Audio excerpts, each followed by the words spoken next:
हरि ओम तत्सत्। श्रीमते रामचंद्राय नमः।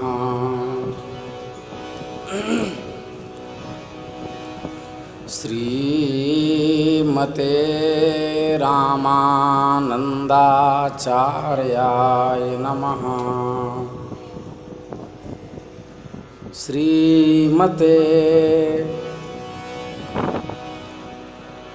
मलूकदासाय नमः। सीतानाथ समारंभां श्रीरामानंदार्य मध्यमाम् अस्मदाचार्यपर्यन्तां वन्दे गुरुपरम्पराम्। आवाज पतली करो। रामाय रामभद्राय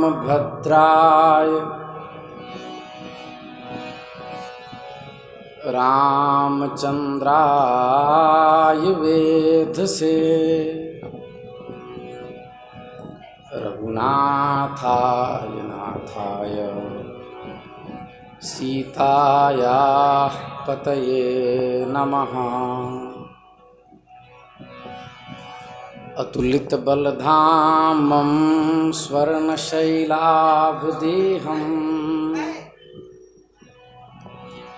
दनुजवनकृशानुं ज्ञानिनामग्रगण्यम् सकलगुणनिधानं वानराणां धीशं रघुपतिप्रियभक्तं वातजातं नमामि।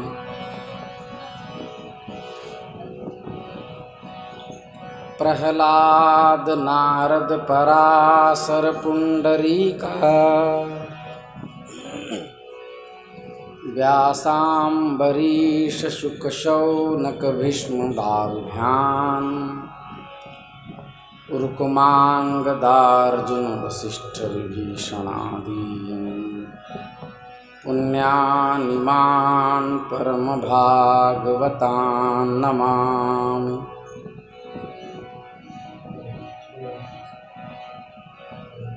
पवनतनय संकटहरणा मंगलमूर्तिरूप राम लखन सीता सहित हृदय बसव सुरभूप। जो हरि प्राप्ति की आस है तो हरिजन गुण गाओ। न तुर सुकृत भुज बीज जो जन्म जन्म पछताओ। चारों जुगन में भगत जे तिनके पद की धूर सर्वस सिर धरि राखी हूँ मेरी जीवन मूल। सब संतन मिल निर्णय कियो मथि श्रुति पुराण इतिहास भजिवै को दोई सुगर कै हरिदास। श्री गुरु अग्रदेव आज्ञा दई हरि भक्तन को यश गाओ। भवसागर से तरन को नाहि नान उपाय।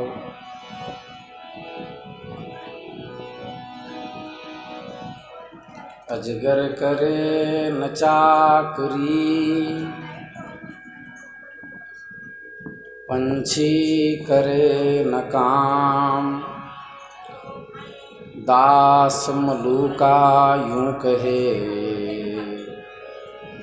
सबके दाता राम।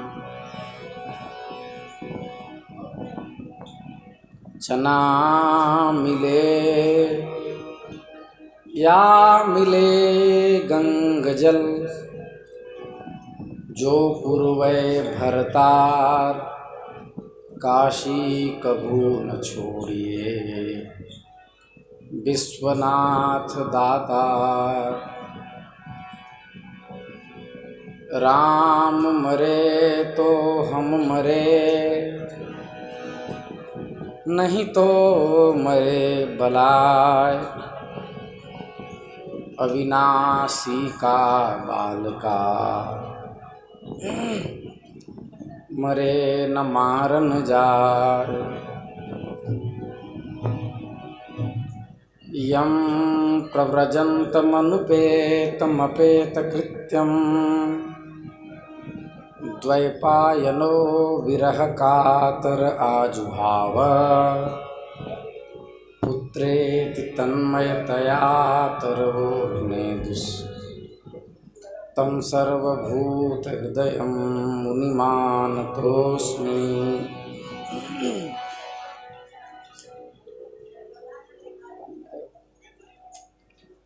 पानी लाओ, पानी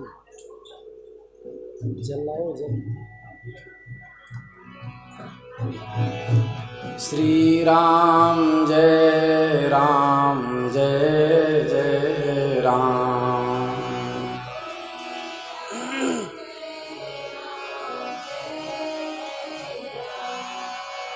श्री राम जय जय राम।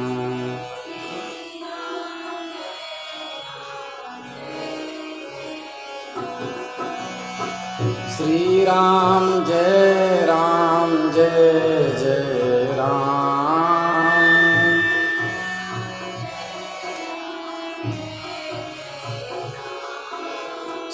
श्री राम जय जय राम।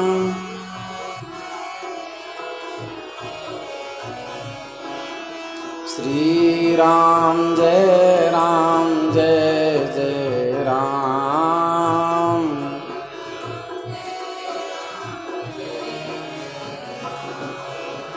श्री राम जय जय राम।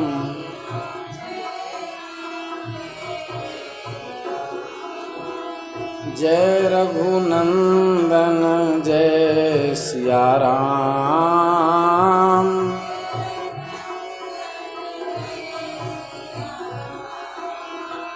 जानकी वल्लभ सीताराम।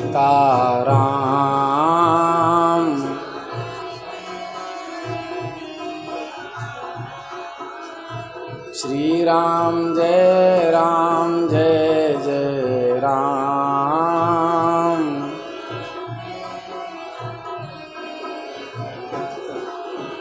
श्री राम जय जय राम।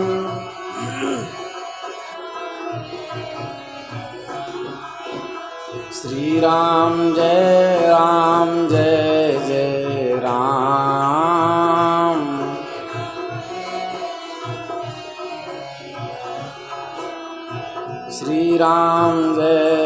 श्री राम जय जय राम। श्री राम जय जय राम।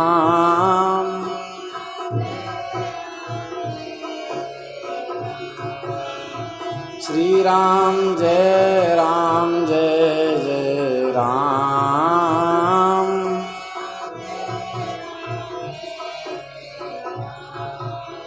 श्री राम जय जय राम।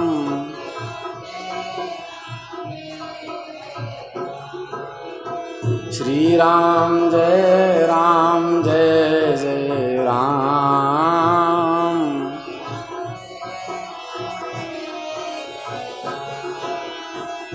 जय रघुनंदन जय सिया राम।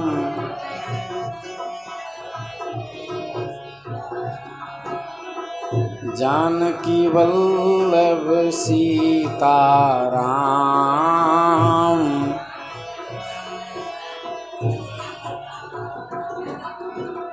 श्री राम जय जय राम। श्री वृंदावन बिहारी लाल की जय।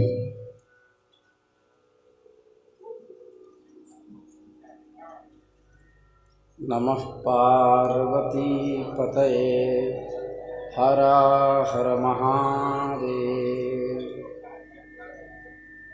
अनंत कोटि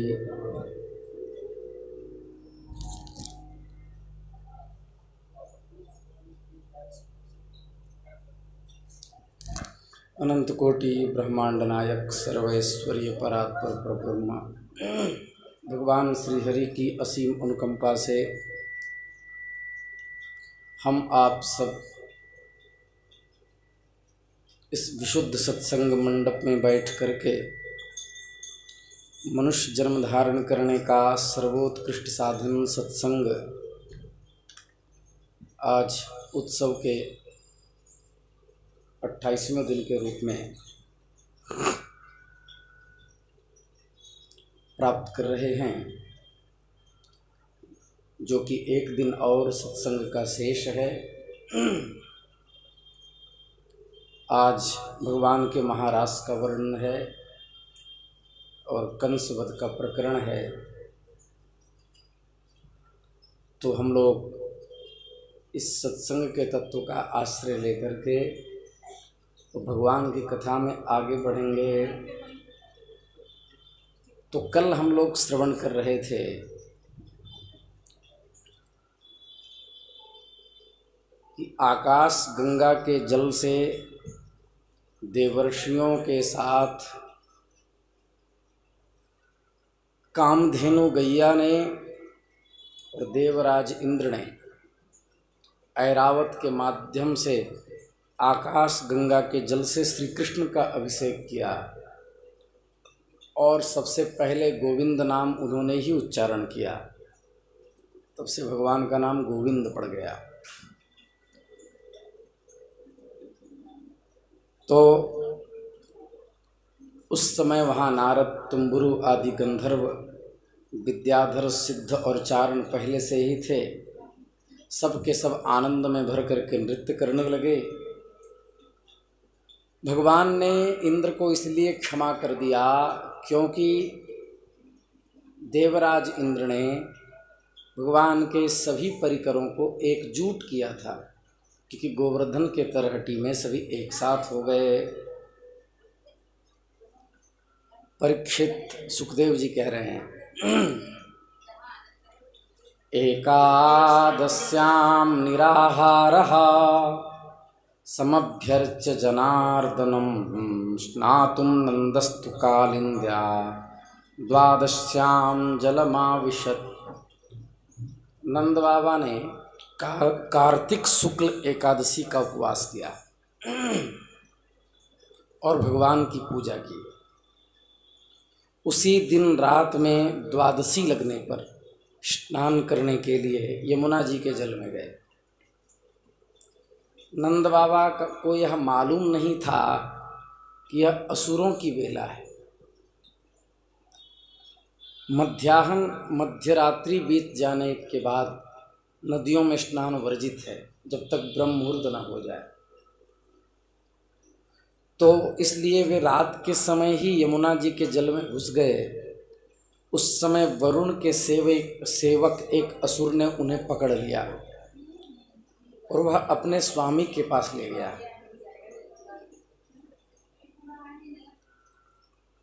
नंद बाबा के खो जाने से ब्रज के सारे गोप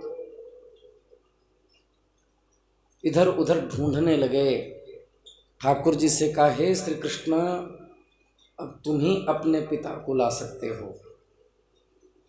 बलराम, अब तुम्हारा ही भरोसा है। इस प्रकार कहते हुए रोने पीटने लगे। भगवान श्री कृष्ण सर्वशक्तिमान हैं एवं सदा से ही अपने भक्तों का भय भगाते आए हैं। जब उन्होंने ब्रजवासियों का रोना पीटना सुना और यह जाना कि पिताजी को वरुण का कोई असुर सेवक ले गया है, तब वे वरुण के पास गए। जब लोकपाल वरुण ने देखा कि समस्त जगत के अंतरिंद्रिय और बहिरिंद्रियों के प्रवर्तक भगवान श्री कृष्ण स्वयं यहाँ पधारे हैं, तो खड़े हो गए। उन्होंने पूजन की। भगवान के दर्शन से उनके रोम रोम आनंदित हो उठे। इसके बाद उन्होंने भगवान से निवेदन किया, अद्य मे निवृतो देहे दैवार्थोऽधिगतः प्रभो त्वत्पाद भाजो भगवान नवापुः पारमध्वनः। वरुण जी ने कहा, प्रभो आज मेरा शरीर धारण सफल हुआ, आज मुझे संपूर्ण पुरुषार्थ प्राप्त हो गया, क्योंकि आज मुझे आपके चरणों की सेवा का शुभ अवसर प्राप्त हुआ है। भगवान, जिन्हें भी आपके चरण कमलों की सेवा का शुभ अवसर मिला है, वे भव सागर से पार हो गए। आप भक्तों के भगवान हो, वेदांतियों के लिए ब्रह्म हो, योगियों के लिए परमात्मा हो और माधुर्योपासकों के लिए प्रियतम हो। हे नाथ, हम आपको नमस्कार करते हैं। ऐसा कह करके वरुण देव ने भगवान श्री कृष्ण को साष्टांग प्रणतति निवेदन किया।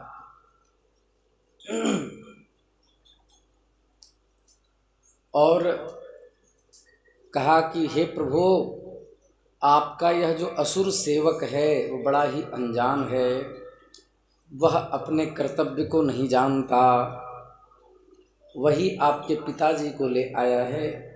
आप कृपा करके उसका अपराध क्षमा कर दीजिए। गोविंद, मैं जानता हूँ कि आप अपने पिता के प्रति अत्यंत प्रेम भाव रखते हो, ये आपके पिता हैं, इन्हें आप ले जाइए, परंतु भगवान आप सबके साक्षी हैं, इस दास पर भी कृपा करते जाइए। परीक्षित, सुखदेव जी कह रहे हैं, भगवान श्री कृष्ण ब्रह्मा विष्णु महेश तीनों तत्वों से भी सर्वोत्कृष्ट हैं। लोकपाल वरुण ने इस प्रकार उनकी स्तुति की, उन्हें प्रसन्न किया। इसके बाद अपने पिताजी को, नंद बाबा को घर ले आए। ब्रज के भाई बंधु आनंदित हुए। नंद बाबा ने वरुण लोक में लोकपाल के इंद्रियातीत ऐश्वर्य और सुख संपत्ति को देखा और यह भी देखा कि वहाँ के जो अधिष्ठात्र देवता हैं वो मेरे कनुआ के चरण में झुक झुक करके प्रणाम कर रहे हैं। उन्हें बड़ा विस्मय हुआ। उन्हें ब्रज में आकर अपने संपूर्ण उपनंद आदि को, ये सानंद उपनंद आदि अपने चचेरे भाइयों को नंद बाबा ने सुनाया और कहा कि देखो, ये बड़ा विस्मय जान पड़ता है। मेरा कान्हा जब मुझे छुड़ाने के लिए वरुण लोग गया, सब उठ करके खड़े हो गए थे।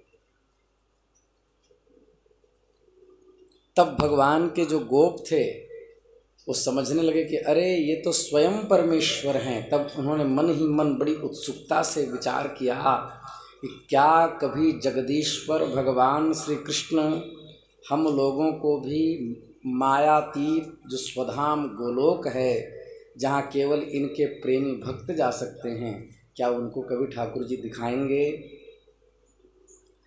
भगवान अपने भक्तों की बात कभी काटते नहीं हैं। भगवान से अदूरदर्शी भगवान अंतर्यामी परमेश्वर से बात छिपी न रह सकी।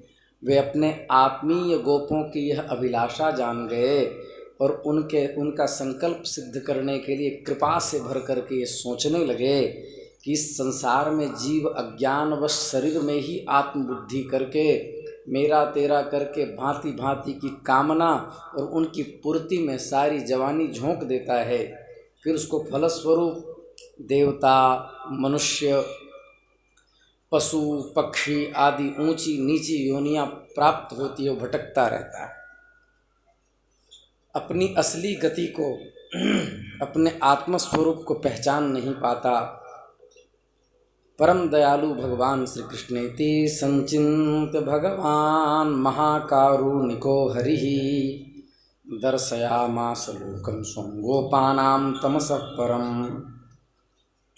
परम दयालु भगवान श्री कृष्ण ने इस प्रकार सोचकर अपने गोपों को मायांधकार से अतीत परम धाम गोलोक का दर्शन करवाया। बोलिए भक्तवत्सल भगवान की जय।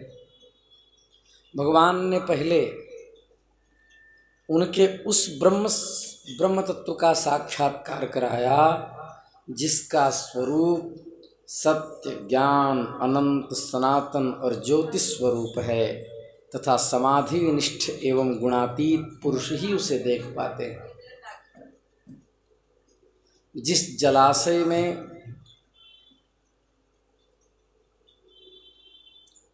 भगवान ने स्वरूप का साक्षात्कार करवाया, उसी जलाशय में आप सुनेंगे कि अक्रूर जी को साक्षात्कार हुआ था। जो स्थान आज भी जंगल में है, मैं वहाँ महीनों रहा हूँ, उसका नाम है अक्रूर घाट, भतरौड़ बिहारी के पास।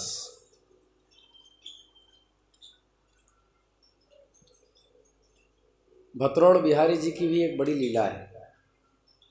जिन ठाकुर जी के पास हम रहते थे, जब जंगल में रहते थे, तो उन्हीं के यहाँ भिक्षा मांग के पाते थे।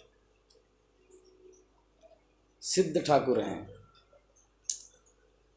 एक बार यही लीला को जो मैं कह रहा हूँ, इसी लीला के क्रम में भगवान का चरित्र हुआ। बड़े महाराज जी सुदामा कुटी में कह रहे थे कथा,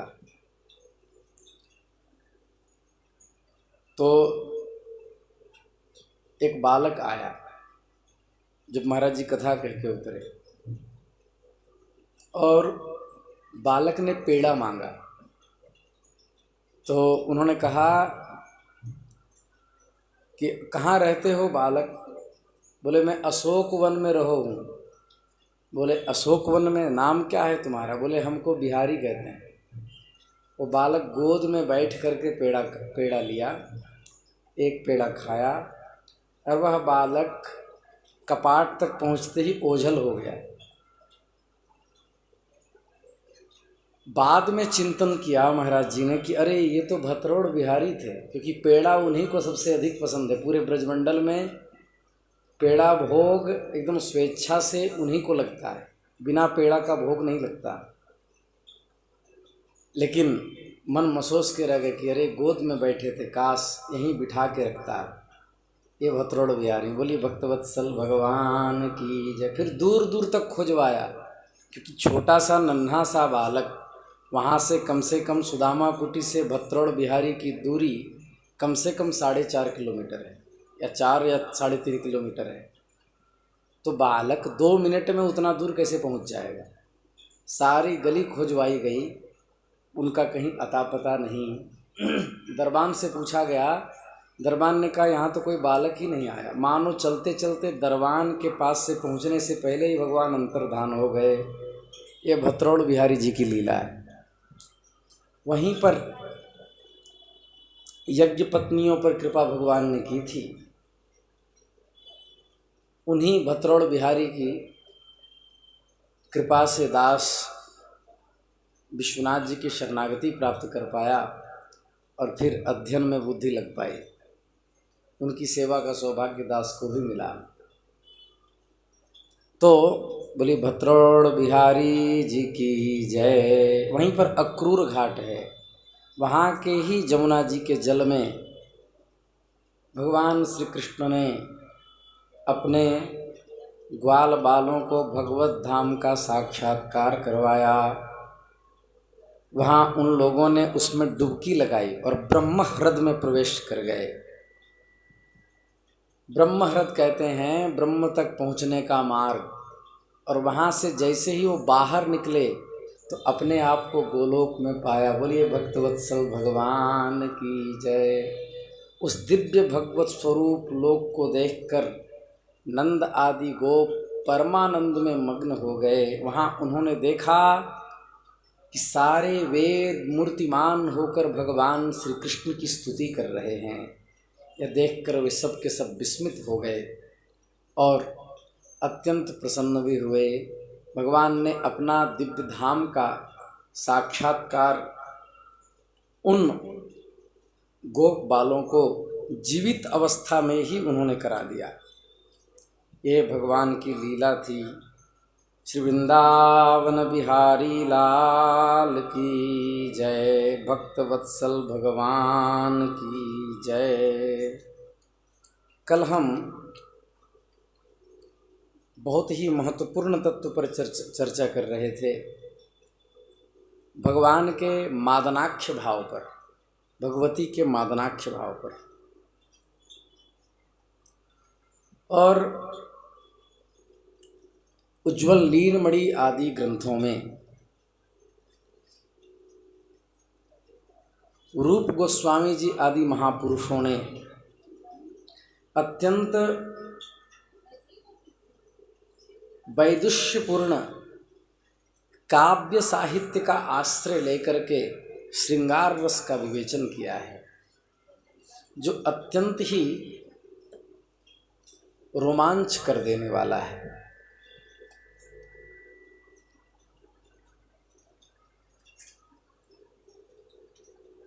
भगवती का जो विरह है और माधुर्योपासना है, सचमुच वो अद्भुत है।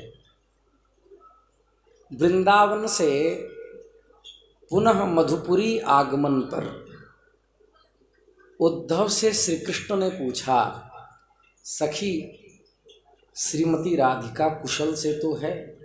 हे सखे, उद्धव जी से श्री कृष्ण पूछ रहे हैं, ध्यान से सुनो। हे सखे, श्रीमती राधिका कुशल से तो है? उद्धव ने कहा, हे यादवेंद्र, माधवी नामक सखी नाना प्रकार के उपायों से किसी प्रकार राधिका जी के प्राणों की रक्षा कर रहे हैं। और क्यों, क्या हो गया श्री जी को, क्या हो गया? ठाकुर जी सुन के ही व्याकुल हो गए कि बात क्या है। कहा, श्री राधिका आपके विरह में कातर होकर के माधवी से पूछ रही हैं कि सखी, श्री कृष्ण ने शपथ लेकर कहा था कि वे शीघ्र लौटकर आ रहे हैं, किंतु उनके आगमन का दिन तो व्यतीत हो गया और अभी तक उनका आगमन नहीं हुआ। अतः हे सखी, तुम आदेश दो, मैं प्राणों का त्याग कर दूं। इसे सुनकर माधवी ने कहा, राधे, मैं शपथ पूर्वक कह रही हूँ कि श्री कृष्ण अवश्य ही आ रहे हैं। श्री राधिका ने कहा, सखी क्या तुम मुझे प्रताड़ित कर रही हो? मैं तो उन्हें कहीं भी देख नहीं रही। ऐसा कहते हुए सहसा मूर्छित हो गई। उस समय माधवी ने शीघ्र ही तुम्हारी मूर्तिमयी मूर्ति को, जो मणि से बनाई हुई श्री कृष्ण की मूर्ति है, उस मूर्ति को भगवती माधवी ने श्री जी के सामने ला करके रख दिया। और जब रख दिया तो कहा, यही तुम्हारे प्राणनाथ हैं। अब मणि की मूर्ति भी श्री कृष्ण के समान ही दिखाई दे रही थी। किसी दूसरे समय कभी कभी अरण्य में श्रीमती राधिका के अधीर हो जाने पर वन में वायु के वेग से, वेणुओं के परस्पर संघात से, बांस जो हैं आपस में जब रगड़ करते हैं, जो उत्पन्न होता है, ध्वनि जो उत्पन्न होती है, उन्हें लगता है कहीं श्री कृष्ण की मुरली का नाद समझकर पुनः मूर्छित न हो जाएं।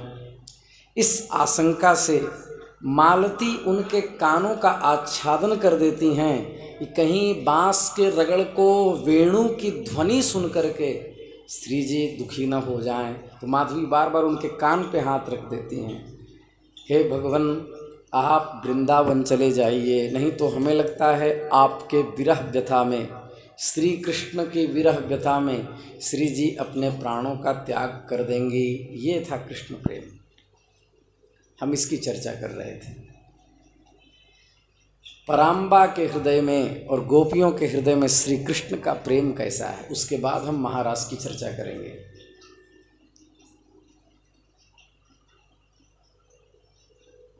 एक समय श्रीमती राधिका मान को भंग करके तथा उन्हें अपने निकट बैठा करके श्री कृष्ण बड़े संतुष्ट हुए और उपहार स्वरूप चित्रा नाम की सखी को अपने गले का हार दे दिया। चित्रा के गले में उस हार को देखकर पद्मा सखी को अच्छा नहीं लगा। असहिष्णु होकर उस महामूल्यवान परम दुर्लभ हार में भी मिथ्या दोषारोपण करने लगे ताकि किसी तरह चित्रा उस हार को खोलकर उतार दे, क्योंकि वो प्रियतम का हार मेरे गले में होने चाहिए, यदि मेरे में नहीं है तो किसी के गले में नहीं होना चाहिए। असूया प्रेम यह भी गोपियों में है। कहा, हे लुब्धे, चित्रा से कहा, यह हार तुमने कहाँ प्राप्त किया है?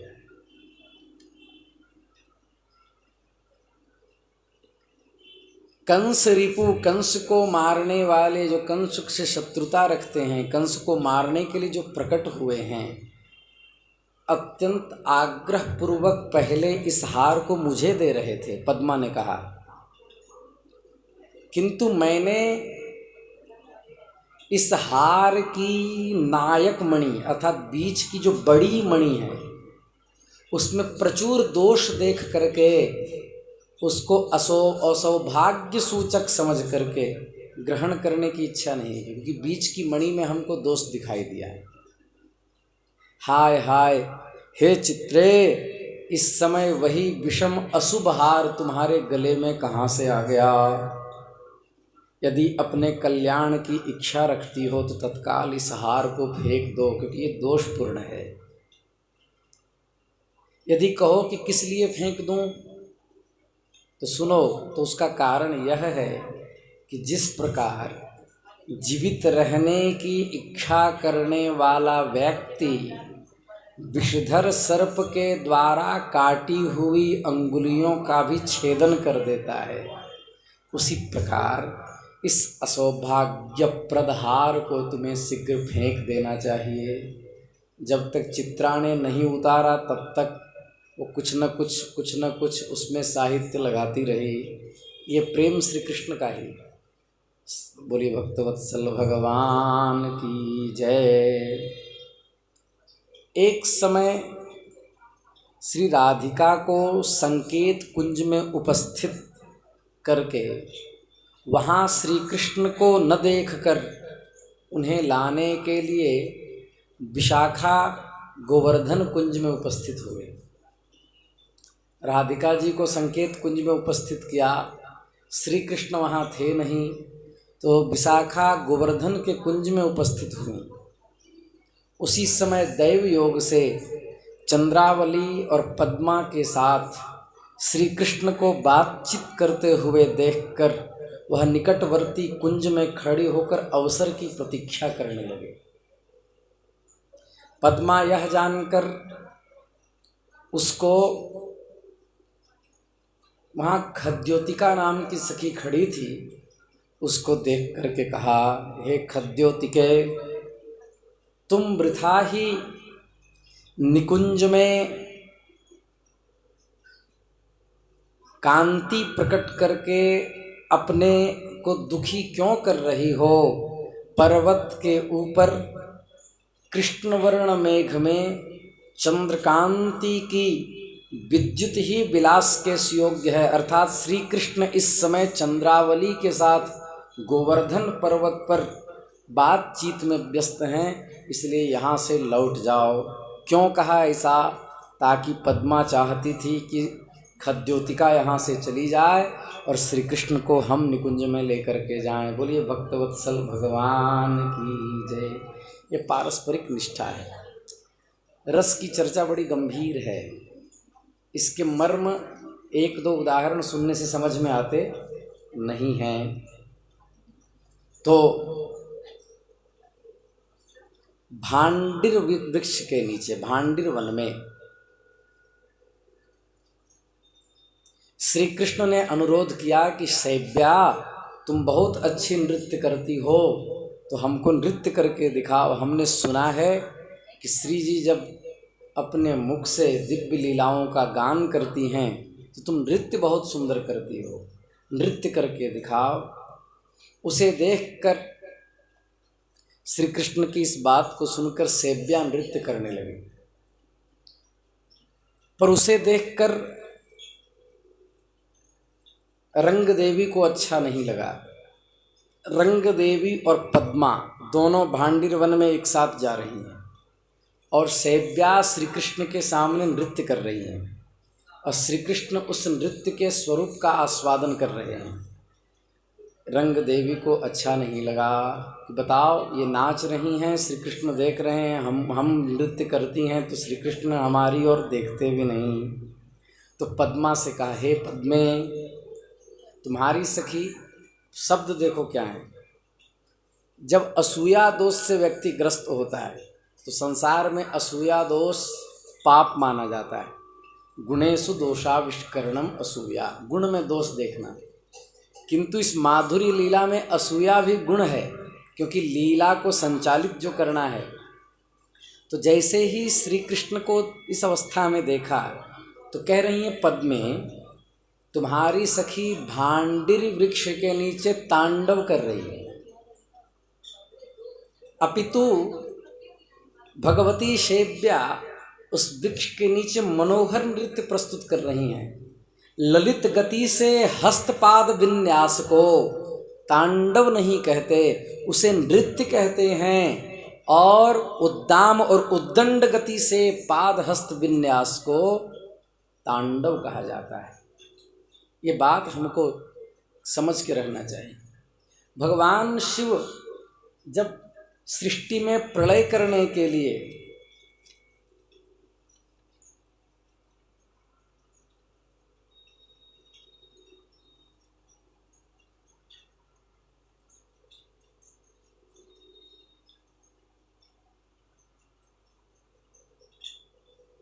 बहुत सुंदर प्रश्न, अद्भुत।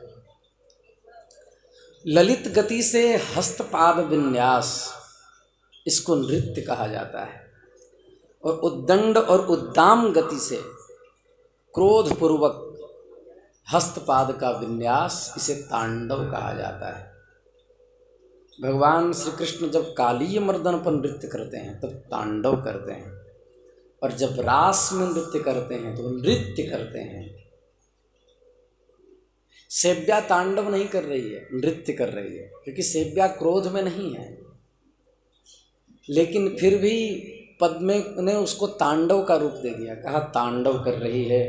किंतु हे पद्मे, यदि वह यह सभा सुंदरी खिन्न अंगों वाली दुबली पतली, सेव्या हष्टपुष्ट हैं, कहा खिन्नांगी सेव्या नृत्य कला में तुम्हारे निकट कुछ शिथिल प्रतीत होती, तुम्हारे जैसा नृत्य करना इसको नहीं आता।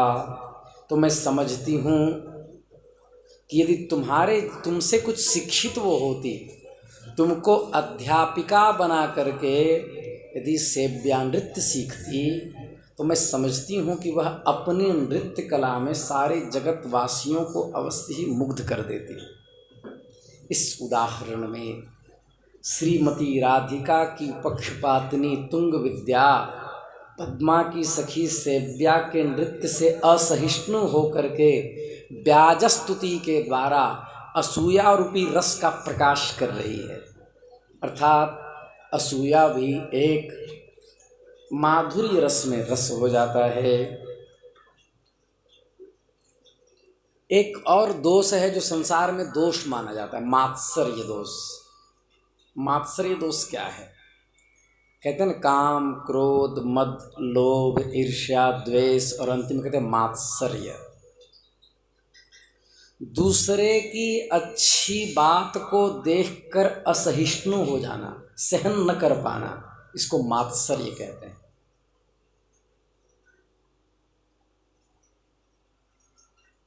मात्सर्य दोष वर्तमान में बहुत ज़्यादा मात्रा में,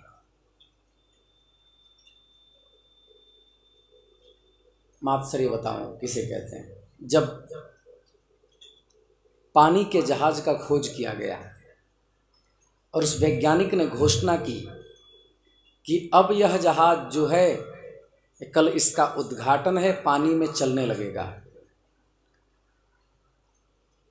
बहुत बड़ा एक जन का समूह सैलाब उमड़ पड़ा उस अद्भुत चमत्कार को देखने के लिए कि लकड़ी के नाव को तो तैरते देखा था, इतना भारी भरकम इतने सामान लाद करके ये पोत कैसे तैरेगा, क्योंकि इसके इंजन ही इतने भारी होंगे कि लोहा गिर जाए तो समुद्र में डूब जाएगा। सब देखने के लिए उत्सुक थे और वैज्ञानिक जिन्होंने उनका निर्माण किया था उन्होंने दावा ठोक दिया कि कल इसका उद्घाटन किया जाएगा। तो 2 व्यक्ति उसमें वैज्ञानिकों में थे जो अलग जगह से सर्च कर रहे थे नाव पर, जिनको अभी तक सफलता हासिल नहीं हुई थी। वो मात्सर्य दोष में आ गए। उन्होंने कहा जहाज चल ही नहीं सकता, उसको खींच करके समुद्र के जल राशि में रख दिया जाए तो वो डूब जाएगा। वो भी पहुंचा, घोषणा हुई, वो लोग अपने अपने मजहब के अनुसार जीसस क्राइस्ट की प्रार्थना की उन्होंने बाइबल से, उसके बाद धक्का मारा और खींच करके नाव को आगे ले गए। नाव पानी पर चलने लगी, मोटर चालू हुआ, नाव दौड़ पड़ी तो अब दोनों कह रहे हैं अब ये रुकेगा ही नहीं, नाव रुक ही नहीं सकता, चल गया तो चल ही गया। आगे चल के नाव को ब्रेक मारी गई, नाव रुक भी गया, बोले अब नहीं, दोबारा नहीं चलेगा। इसको कहते हैं मात्सर्य। जो किसी भी प्रकार से सामने वाले के गुण को स्वीकार कर ही न पाए, सहन योग्य न हो, वो मात्सर्य है। जैसे घर के पुरुषों का ही लक्षण होता है कि पत्नी बहुरानी खूब मेहनत से भोजन बनाए, नमक भी एकदम मात्रा में हो, मसाला भी मात्रा में हो, स्वाद भी ऐसा लगे कि महात्मा नल ने निर्माण किया। फिर कहेंगे बनाई तो ठीक हो पर थोड़ा करेला जल गया, थोड़ा लग गया। वो भले बेचारी दिन रात मेहनत करके और रसोई दोनों समय बना रही हैं, अकेले अपने कंधे पर पूरे घर को उठाए हुए हैं, लेकिन भोजन बना के सामने परोसे, भले पसीना चू रहा हो, लेकिन पुरुष खा के ठीक है पर नमक थोड़ा सा ज़्यादा हो। जिसे गुण सहन नहीं हो वो मात्सर्य युक्त है। अरे भले आदमी, कभी बड़ाई तो कर दिया करो, क्योंकि जब उत्साह बढ़ाओगे तो और स्वादिष्ट भोजन मिलेगा। दूसरे की अच्छी बात को देखकर असहिष्णु होना यह मात्सर्य है। लेकिन माधुर्य रस में, आध्यात्म जगत में यही मात्सर्य गुण बन जाता है, क्योंकि ये रस का उद्दीपक होता है। एक समय सखियों से परिवेष्टित श्री राधा और चंद्रावली के साथ वन विहार करते समय श्री कृष्ण ने श्री राधा को बहुमूल्य हार दिया और चंद्रावली को पुष्पहार से भूषित किया। श्रीमती राधिका के गले में बहुमूल्य हार को देख करके तदोत्कर्ष देखने में असमर्थ, जैसे ललिता, विशाखा, भगवती, पराम्बा राधा जी की निजी अंग सेविका हैं, उसी तरह चंद्रावली की पद्मा और सेव्या आदि सखियां हैं। पद्मा हैं तो पद्मा ने चंद्रावली को अति सरल दोष देखने के लिए प्रसारित किया। कहा शब्द देखिए, वहाँ पर वो भी शब्द प्रेम में गुण हो जाते हैं। कहा इस धूर्त श्री कृष्ण ने, श्री भी लगा रही हैं और धूर्त शब्द का भी प्रयोग कर रही हैं। धूर्त उसे कहते हैं, धूर्त का अर्थ क्या है? जो वाणी में हो वो मन में ना हो, और जो मन में हो वाणी में ना हो, उसको धूर्त कहा जाता है। तो कहा इस धूर्त श्री कृष्ण ने, श्री शब्द इसलिए लगाया क्योंकि परम प्रियतम है, और धूर्त शब्द वो प्रेमोद्रेक में बोल रही है। बहुमूल्य हार के द्वारा श्री राधा के वक्षस्थल को विभूषित किया तथा उससे कम मूल्यवान गर्भक नाम का हार, जिसमें कुछ विशिष्ट पुष्पों से आवेष्टित जो हार है, उस हार से तुम्हारी शोभा का विधान किया। हाय हाय मुग्धे तथापि तुम मुनियों की भांति राग द्वेष से रहित होकर के भेदभाव शून्य मन को लेकर आज अभी भी श्री कृष्ण को देख रही हो और वन विहार से विमुख नहीं हो रही, तुम्हें हो क्या गया? फूटी 3 कौड़ी मूल्य के एक निकृष्ट पुष्पदाम के द्वारा तुम्हारे वक्षस्थल सुशोभित हो रहे हैं। हे मूढ़े, तुम्हारा मन मुनियों की भांति द्वंद्वातीत मान अपमान प्रशंसादि से शून्य देख रही हूँ, क्योंकि इतनी विषमता में भी तुम वन विहार के प्रति निवृत्त नहीं हो रही हो। आइए आइए समरेंद्र के पिताजी, आइए बैठे, बिठाओ। श्री राम जय जय राम। मेरी आज तक की जितनी कथा है वो इनसे छूटती नहीं, ये सारी कथाएं सुनते हैं। हम लोग के बीच एक सत्संगी आए हैं गोरखपुर से। कोई भी कथा महाराज हमारी छोड़ते नहीं, सारी कथाएं पति पत्नी दोनों बैठ करके घर में सुनते हैं और हमारे पिता तुल्य हैं। बहुत लंबे काल का संबंध है, लगभग 2016 से संबंध है। इनके पुत्र हमसे अध्ययन करते हैं, समरेंद्र के पिताजी। जय जय श्री राधे श्याम। तो सांसारिक व्यवहार में मात्सर्य दोष है, लेकिन आध्यात्मिक जगत में मात्सर्य गुण हो गया। इसलिए भगवान के यहाँ जो है सब गुण है, कुछ दोष नहीं। वहाँ सखियों का क्रोध भी, सखियों का श्री कृष्ण को धूर्त कहना भी गुण हो जाता है, क्योंकि वो रस का उद्दीपक हो जाता है। दान केली कौमुदी नामक ग्रंथ में गौड़ीय विद्वानों ने बहुत सारी लीलाओं का प्रकाशन किया है। उससे पहले एक प्रश्न जो हमारे पास प्रेम शंकर दुबे इस नाम से आया है।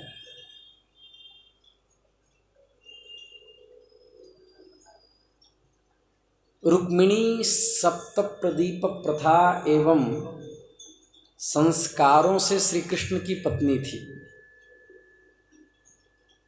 श्री कृष्ण राधा माता को, श्री राधा देवी को रुक्मिणी से ज़्यादा स्नेह क्यों करते हैं, कारण क्या है? और सबसे बड़ी बात कि रुक्मिणी राधा में इस प्रेम को देखकर उनके अंतःकरण में द्वेष उत्पन्न क्यों नहीं होता? इसका उत्तर हमने पीछे दिया है, पर विस्तार करना आवश्यक था। ये प्रश्न बहुत सुंदर है। सर्वप्रथम राधा कोई स्त्री नहीं है, ये पहले जान लेना चाहिए। श्रीमती रुक्मिणी जो हैं वो महालक्ष्मी की अवतार हैं, और राधा जो हैं वो श्री कृष्ण ही हैं। राधा तापन्युपनिषद के अनुसार, उसके 51वें मंत्र के अनुसार, येयम राधा यश्च कृष्णो रसाब्धिर्देहेश्चैक क्रीडानार्थम द्विधा भूत, ऐसा उपनिषद का मंत्र है कि यह जो रस के सागर श्री कृष्ण हैं, यही श्री राधा के रूप में 2 भाग में बंटते हैं। और ऐसा इसलिए करते हैं कि माधुर्य तत्व का आख्यान करना होता है, और माधुर्य तत्व बिना किसी सहचरी के संपादित करना मतलब कि संपन्न नहीं हो सकता, संभव नहीं है। अब इसमें एक बात विशेष ध्यान देनी है।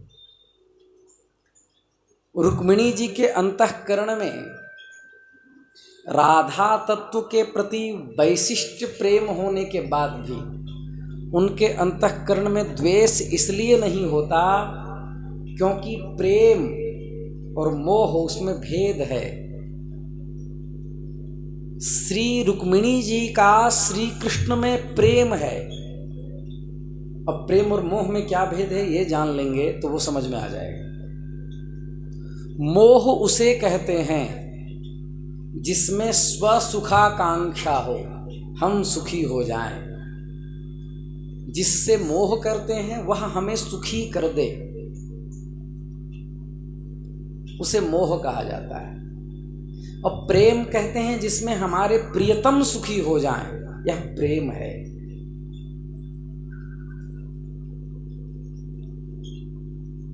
नारद जी को भक्ति का अहंकार हो गया कि भगवान श्री हरि के सर्वोत्कृष्ट भक्त हम ही हैं। बड़ा प्रसिद्ध ये कथा है। श्री कृष्ण को लगा कि वो बीमारी आ गई जो मेरे भक्तों में नहीं आना चाहिए, तो एकाएक छटपटाने लगे। श्री कृष्ण बैठे बैठे अपने आसन पर आह आदि की ध्वनि से कुहकने लगे। अरे बहुत वेदना है, कोई बचा लो। ऐसे श्री कृष्ण वेदना से ग्रस्त हो गए। लीला की। नारद जी गए, भगवान आपको क्या हो गया? बोले मैं बहुत चिंतित हूँ, मेरे माथे में दर्द है, ऐसा लग रहा है मेरा माथा फट जाएगा। बोले इसका, आप तो परमात्मा परब्रह्म हो, आपको वेदना कैसे? बोले क्या हमारा शरीर नहीं है क्या? कहा कि कोई उच्च कोटि का भक्त हो जो अपना चरण रज ला करके मेरे मस्तक में स्पर्श करा दे, मेरे मस्तक पे लगा दे, तो फटाफट मेरी वेदना चली जाएगी। नारद जी को लगा कि भला कोई भी भक्त अपना चरण रज कैसे देगा? किसको नरक में जाना? मैं तो नहीं दूंगा, मुझे नरक में नहीं जाना। ये परमेश्वर परात्पर परब्रह्म हैं, इनको अपने चरण रज दे करके मैं अपनी भक्ति कैसे नष्ट करूं? चिंतित हो गए। ये कौन ऐसा भक्त होगा जिससे कहते वो जाके कहता कि अरे हमें नरक नहीं जाना, श्री कृष्ण के मस्तक पर हमारे चरण रज हों, ऐसा कैसे हो सकता है? बड़े दुखी हो गए नारद जी। घूमते घूमते घूमते घूमते वृंदावन आए। ध्यान से सुने। वृंदावन आने के बाद गोपियों से कहा, गोपियों ने कहा नारद जी आज आपका आगमन इस दिव्य वृंदावन में, बात क्या है? बोले गोपियों कुछ मत पूछो, देखो हमने तो अपनी वीणा भी वहीं रख दी है, मैं बहुत चिंतित हूँ। बोले क्यों? बोले मैं गोलोक से आ रहा हूँ, श्री कृष्ण के मस्तिष्क में इतनी वेदना है कि वो बैठ नहीं पा रहे हैं, तड़प रहे हैं, और उन्हें किसी ऐसे महान भक्त का चरण रज चाहिए जो भगवान के मस्तक से चरण रज मिले और भगवान की वेदना शांत हो। गोपियों ने कहा लो जल्दी से अपना आंचल फैलाओ और हम लोग सबके चरण रज ले जाओ। बोले गोपियों तुम विनोद तो नहीं कर रही? तुम्हें पता भी है कि परात्पर परब्रह्म अखिल कोटि ब्रह्मांड नायक भक्तवांछा कल्पतरु भक्त वत्सल शरणागत वत्सल अकारण करुणा वरुणालय श्री कृष्ण, गोलोकाधीश श्री कृष्ण, और तुम अहीर की छोहरियां गोपियां, तुम अपने चरण रज को उनके मस्तक से स्पर्श करवाओगे, तुम्हारी गति क्या होगी? गोपियों ने कहा कि हमें करोड़ों जन्म तक नरक में रहना मंजूर है, किंतु श्री कृष्ण की वेदना हमें मंजूर नहीं, और अपने चरण रज दे दिए।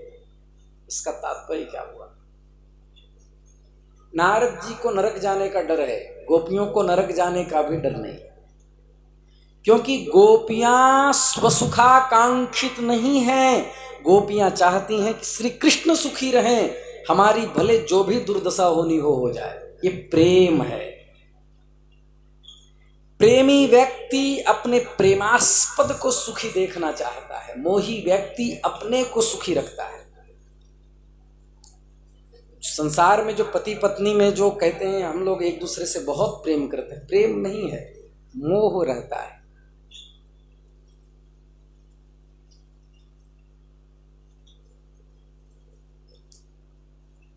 प्रेमी और मोही में क्या भेद है? मोही व्यक्ति की जो मोह किया है जिससे, उसकी निंदा यदि उसके सामने कर दो वो क्रोधित हो जाएगा। यदि क्रोध कर दिया तो उसका मोह है उसमें।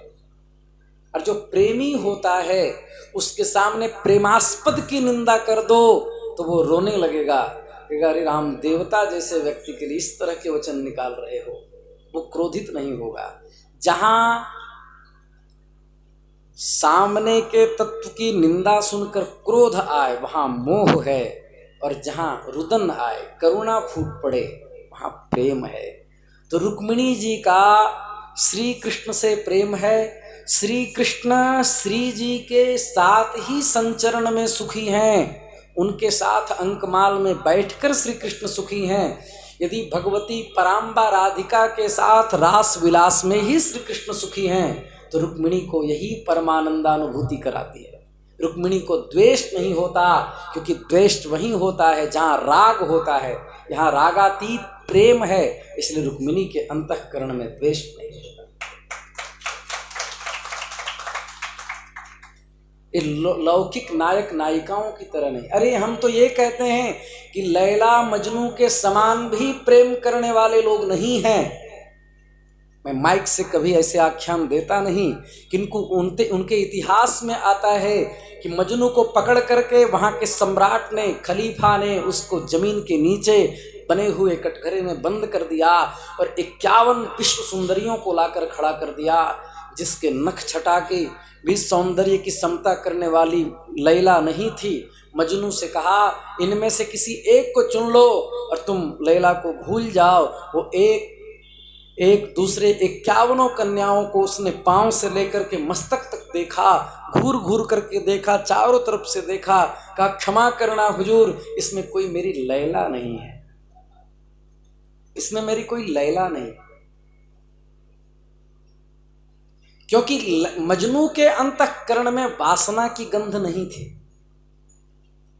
अब कितनी मात्रा में थी, कितनी नहीं थी, मैं इस पर प्रकाश नहीं करूंगा, क्योंकि बड़े बड़े विद्वज्जन, अयोध्या के भी कई जगतगुरु हमारी कथा को सुनते हैं तो उन्हें लगेगा कि मैं इस्लाम का प्रचार कर रहा हूं। ऐसी बात नहीं है। जितना गुण पक्ष है उतने को मैंने उठाया, क्योंकि प्रचार योग्य जो हो उसी का ही प्रचार किया जाता है। प्रचार योग्य केवल और केवल सनातन धर्म है। तो इस उदाहरण का मतलब क्या है? प्रेम में वासना की गंध नहीं होती है और मोह में केवल और केवल वासना होता है। प्रेम में प्रेमिका प्रेमी में मिट जाती है और वासना में दोनों एक दूसरे को नष्ट कर देते हैं। बस दोनों में यही भेद है। प्रेमास्पद और प्रेमिका केवल विशुद्ध प्रेमी कोई हैं, श्री राधा श्री कृष्ण, गोपी श्री कृष्ण हैं। उनके अलावा प्रेम करने वाला भी कोई उत्पन्न नहीं हुआ। प्रेम में एक दूसरे में लीन होकर के प्रेमास्वादन प्राप्त करते हैं और मोह में एक दूसरे को नोचते हैं, विनाश कर डालते हैं।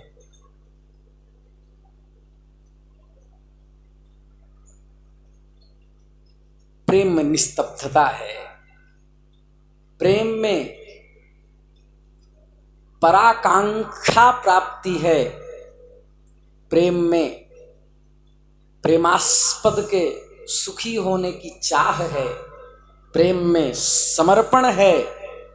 प्रेम वह तत्व है जो अंतःकरण की भित्ति को फाड़ करके भक्ति तत्व की स्थापना कर दे, वह है प्रेम। प्रेम का नाम है उपासना, प्रेमास्पद की उपासना, यही है प्रेम। गोवर्धन की नील मंडप घाटी में देय शुल्क के बहाने अवरुद्धा श्रीमती राधिका कृष्ण के दर्शन करके अत्यंत हर्ष आदि में उत्पन्न होकर स्तंभित सी हो गई, हाथ और पांव जड़ से हो गए। यह है प्रेम। उनकी ऐसी अवस्था देख करके श्री कृष्ण ने मधुमंगल से कहा, हे सखे, आज श्रीमती राधिका अपने अंगों से बारंबार झरते हुए स्वेद जल से पदों का अभिषेक करते हुए स्थिर भाव से कड़ी थी। 5 सखियां साथ में रहने पर भी, चार्ज नहीं हो रहा, पास में रहने पर भी लज्जा युक्त कुटिल नेत्रों से देखती हुई न जाने क्यों उनकी पुतलियां स्तंभित हो गई थी।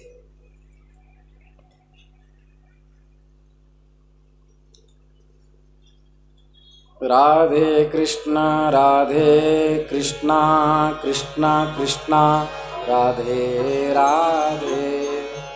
राधे श्याम श्याम श्याम राधे राधे। राधे कृष्णा कृष्णा कृष्णा राधे राधे।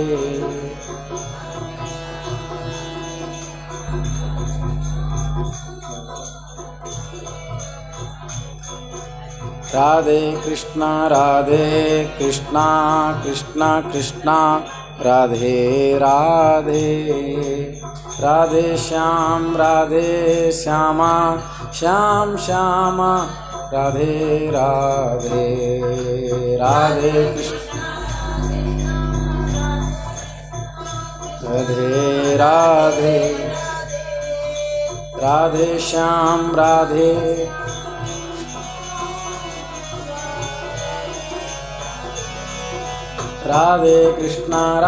कृष्णा कृष्णा कृष्णा राधे राधे। राधे श्याम श्याम श्याम राधे राधे। राधे राधे राधे श्याम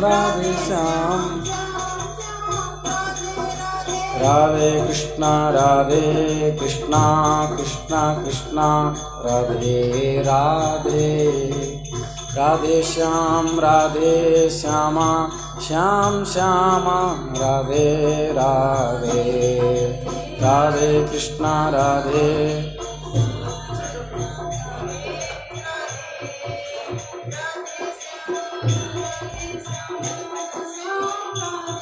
राधे राधे। राधे कृष्णा कृष्णा कृष्णा राधे राधे। राधे श्याम श्याम श्याम राधे राधे। राधे कृष्णा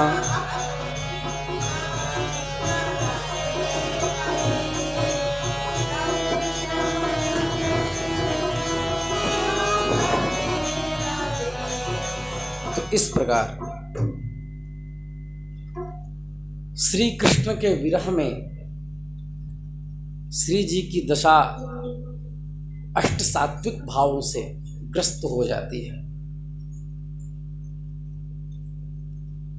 पूर्व राग में श्री कृष्ण को न पाने पर हृदय में तीव्र वेदना का अनुभव करके ध्यान से सुने।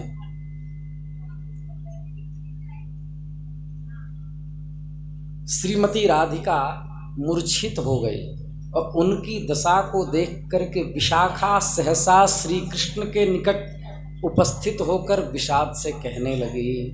अब देखो, प्रेमिका प्रेमास्पद के नाम की भी उपासना करती है। ये बात कहाँ आई है? महाभारत की कथा में सत्यवान और सावित्री के चरित्र में ये बात आई है। नहीं कहते हैं तुम बहुत सती सावित्री हो, तो वहाँ सावित्री उदाहरण वहीं से उठा है।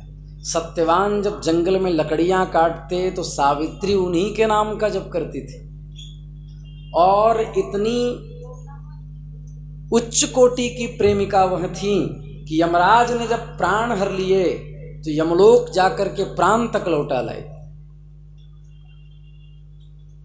तो प्रेमिका प्रेमी के नाम की भी उपासना करती है, और प्रेमी भी प्रेमिका के नाम की उपासना करते हैं। आध्यात्म जगत में जब भगवती राधा जब मूर्छित हो गईं तो विशाखा श्री कृष्ण के निकट उपस्थित होकर विषाद के साथ कहने लगी, हे श्री कृष्ण, सखियां श्री राधा की श्वास रहित नासिका में श्वास नहीं आ रही है, और उल्टी हुई आंखों की पुतलियों को देख करके बड़े खेद से कहने लगी, हाय धिक्कार है, हमारी श्यामाजू की ऐसी अवस्था क्यों हो गई। हे ललिते, मेरे हाथ में कृष्ण तिल प्रदान करो, काले तिल को दो, मैं मंत्र पढ़कर इस तिल के द्वारा इसके कष्ट को दूर करने का प्रयास करती हूँ। इस प्रकार मंगाया क्या गया? तिल, पर उच्चारण क्या किया गया? कृष्ण तिल। कृष्ण शब्द का उच्चारण हुआ। तो आनुषंगिक रूप से कृष्ण इन दो वर्णों का उच्चारण करने पर क री आधा श न अ युक्त जो कृष्ण शब्द है उसका उच्चारण करते ही नौ वर्णों के उच्चारण करने पर वह जब कृष्ण शब्द श्री राधा के कर्ण कुहरों में प्रवेश किया तो उनके शरीर में ऐसा कंप उदित हुआ कि संपूर्ण शरीर कांपने लगा, मुख से श्री जी के झाग गिरने लगे और प्रेम की दशा में अष्ट सात्विक भाव उत्पन्न हो गए, जिससे प्रिय सखी ने मूर्छा के कारण जो अपनी स्थिति का त्याग कर दिया था वह स्थिति पुनः प्राप्त होने लगी, अंगुलियां चलने लगी, पलकें हिलने लगी और श्री राधा उठ करके कहती हैं, क्या प्रीतम आए हैं क्या? यह है प्रेम। प्रीतम के नाम सुनने से उस अवस्था से वापस आ गई, यह प्रेम है। तो अर्थात परम जो प्रेमोपासिका होती हैं वह भगवान के उस दिव्य नाम की भी उपासना करती हैं।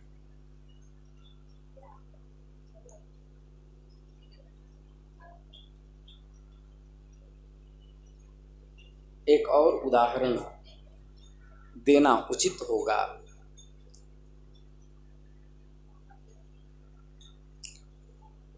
पौर्णमासी नाम की सखी के द्वारा पूछे जाने पर कि श्री राधा कैसी हैं, वृंदा ने कहा, हे देवी, श्री राधा का वृत्तांत मत पूछो। वे अपने हाथ से लगाई हुई, ध्यान से सुनना, बहुत गंभीर बात है, वे अपने हाथ से लगाई हुई मुकुलित मल्लीन जो लता है, मल्ली लता, उस मल्ली लता का आलिंगन करके प्रशस्त शोभामय हीरकमय हार को ललिता जी के हाथ में अर्पित करके मूर्छित हो गईं। प्रिय सखियां भ्रमर गुंजित कदम्ब कानन में प्रवेश पूर्वक श्री कृष्ण का नाम उच्चारण करके उनको जीवित करने का प्रयास कर रहे हैं। अब इसका तात्पर्य समझो। यमुना के तट पर भगवती राधिका ने अपने हाथों से एक लता लगाई थी, पुष्प की लता, जिसका नाम था मल्ली लता। उस मल्ली लता का आलिंगन करने का अभिप्राय यह है कि हे मेरे अत्यंत प्रिय मल्ली, मैं परलोक गमन कर रही हूँ, क्योंकि श्री कृष्ण अभी तक मथुरा से लौटकर वापस नहीं आए। मैं तुम्हें जल द्वारा सींच कर अब जीवित नहीं रख सकती, क्योंकि तुम इस वृंदावन में मेरे सखियों के द्वारा सिंचित होगी, क्योंकि मैं अपने प्राणों का त्याग करने वाली हूँ, क्योंकि श्री कृष्ण अभी तक नहीं आए। और ऐसा कह करके तुम इस वृंदावन में मेरी सखियों के द्वारा सिंचित होकर अपने प्रस्फुटित और सौरभ सुगंध युक्त पुष्पों के द्वारा माला के रूप में तुम उन दुर्लभ जन श्री कृष्ण के वक्षस्थल पर क्रीड़ा करोगी। उस समय तुम्हारा रोपण करने वाली यह अभागिनी राधा नहीं होगी, क्योंकि यह शरीर का त्याग करने वाली है। लेकिन मैं जब गोलोक से तुम्हें देखूंगी तो इस अभागन को भी सुख मिलेगा कि मेरे हाथ से लगाई हुई मल्ली लता की माला मेरे प्रियतम उस दुर्लभ जन के वक्षस्थल पर विराजमान हो गई। श्री वृंदावन बिहारी लाल की जय। और सुनो, ललिता के कंठ में अपने गले का हार न दे करके अपने हार उसके हाथों में समर्पण किया। इसका गूढ़ अभिप्राय क्या है? इसका अभिप्राय क्या है कि तत्कालीन श्री राधा के प्रसाधन रहित केश इधर उधर फैले हुए हैं, सजे हुए नहीं थे, इसलिए हार को निकलने में विलंब जान करके श्री जी ने अपने गले से हार नहीं उतारे कि कहीं प्राण त्यागने में देर न हो जाए, कहीं मेरी बुद्धि न बदल जाए, इसलिए माला को गले में ही तोड़ दिया कि कहीं बाल में न उलझ जाएं, और तोड़ी हुई माला किसी के गले में ऐसे कैसे दे दें, इसलिए ललिता जी के हाथ में दे दिया। ये अभिप्राय। प्राण छोड़ने की इतनी व्याकुलता श्री जी के अंतःकरण में थी। हे ललिते, मेरी स्मृति जगाने वाले इस हार को कंठ में धारण करके उस दुर्लभ जन का आलिंगन कर तुम चिरकाल तक जीवित रहो, यही हमारा आशीष है। जब श्री कृष्ण आए तो उनसे कहना कि राधा ने प्राण तुम्हारे नाम लेते लेते त्यागे। ये श्री जी का प्रेम है, यहाँ कहाँ वासना की गंध हो सकती है। श्रीमती राधिका को मूर्छित होते हुए देखकर सखियां जोर जोर से कृष्ण नाम करने लगी। श्री जी शरीर त्याग करना चाहती थीं। उनके मुख से सफेद सफेद झाग निकल रहे थे, जैसे किसी विषधर सर्प ने डस लिया हो। और श्री कृष्ण नाम को सुनते ही अमृत के समान मृत संजीवनी औषधि जैसे कार्य करता है, वैसे ही जब तक कृष्ण नाम सुनती रही तब तक श्री जी के प्राण संचलित होते रहे, प्राण निकल नहीं पा रहे थे। बोली भक्तवत्सल भगवान की जय। ये श्री जी का प्रेम है। ये संतों का प्रेम नगर है, यहाँ संभल के आना जी। ये संतों का प्रेम नगर है। इस स्वरूप को समझने के लिए बहुत उच्च कोटि की नाम निष्ठा चाहिए। श्री राधा जी की स्थिति जब प्राप्त हो जाएगी वही भगवत प्राप्त है। हर क्षण श्री जी की तरह श्री कृष्ण की आशा बनी रहे। मानो श्री जी ये कहती थीं,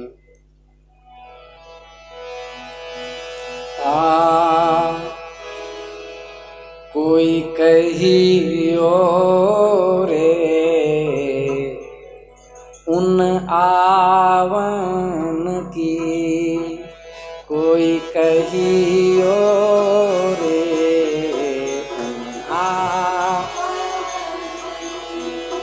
कोई कहियो रे उन आवन की।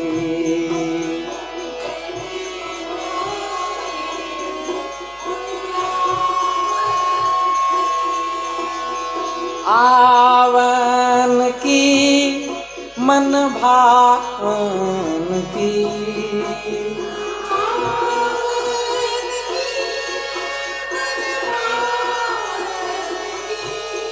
कोई कहियो रे उन आवन की।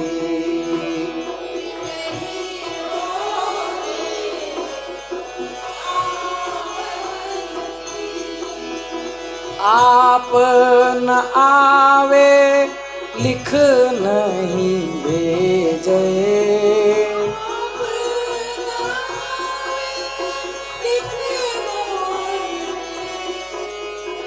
आप न आवे लिख नहीं भेजे,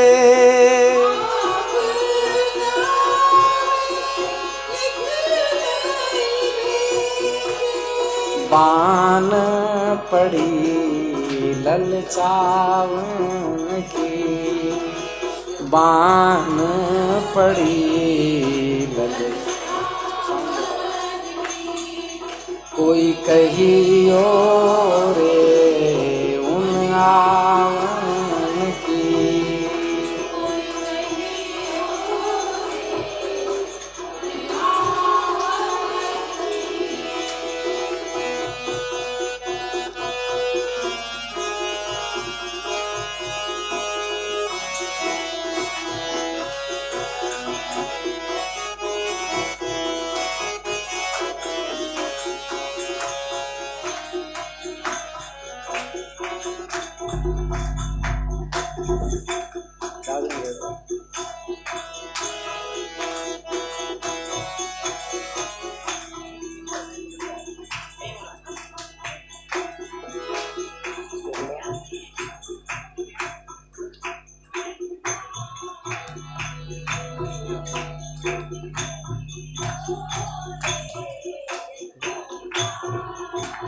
उसमें लाइट है कि नहीं?